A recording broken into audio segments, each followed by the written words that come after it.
of our perceptions are media driven. If you've not been to a place, the image that you have of that place is going to come from media. And we have to be considerate then as the media makers of what is our lens and how does that affect other people. Probably the whole world has had their eye on India and China, but even that sometimes can be negative. Are you taking our jobs? And I think it's important to personalize people in India so that it's not so us and them, not so other. Very rarely do we see South Asians portrayed, with any great physicality or athleticism. And there's actually a great line in the film by one of the rugby players who's talking about, there are big people in India. They just don't play rugby. The parallels between war and rugby are scary. We have a Bollywood film actor named Rahul Bose who happens to be on the Indian national rugby team. You have the scrum, the heavy guys who push, that's your artillery, and the fleet-footed guys at the back, one of which I am, who are the infantry. They go in and conquer. There's a strange kind of loyalty and camaraderie. And most important, you understand that it's a way of life. Welcome to beautiful Nashik. 120 miles from Bombay and 2,000 feet above sea level, Nashik is India's wine country. Learning about the wine industry in India was a very pleasant surprise. The number of licenses being applied for to grow wine grapes in the state of Maharashtra, which is the state that houses Bombay, has skyrocketed.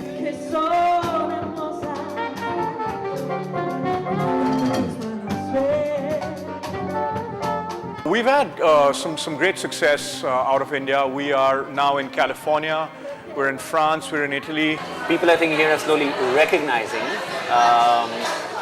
that some of the homegrown wine is actually good. It's all a big surprise.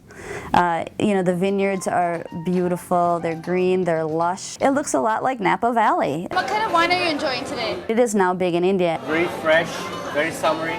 The younger generation was looking to sort of throw away what their father was doing and come up with their own alcoholic beverage of choice. And wine was the answer. Cheers to that.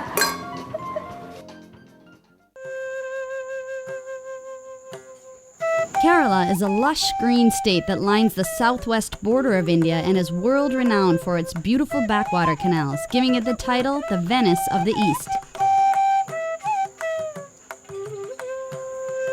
We are just about to go and check out the annual snake boat races.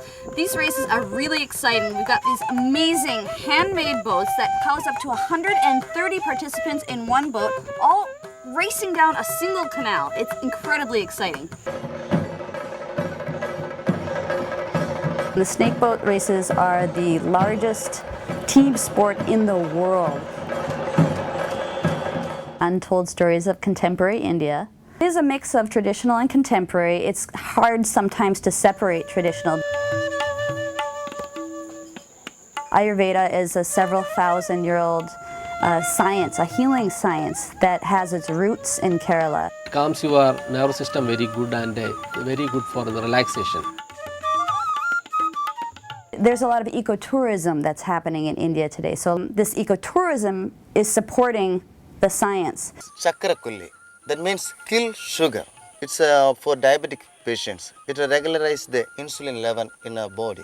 Hopefully somebody might come away saying, okay, India is different than what I thought. And also, maybe people in India aren't that different from me, which I think is really important for a larger picture of global understanding and a sense of community around the world. So that's really what we're trying to do, is just to change the perception or even just provide a broader palette of images that people have to select from.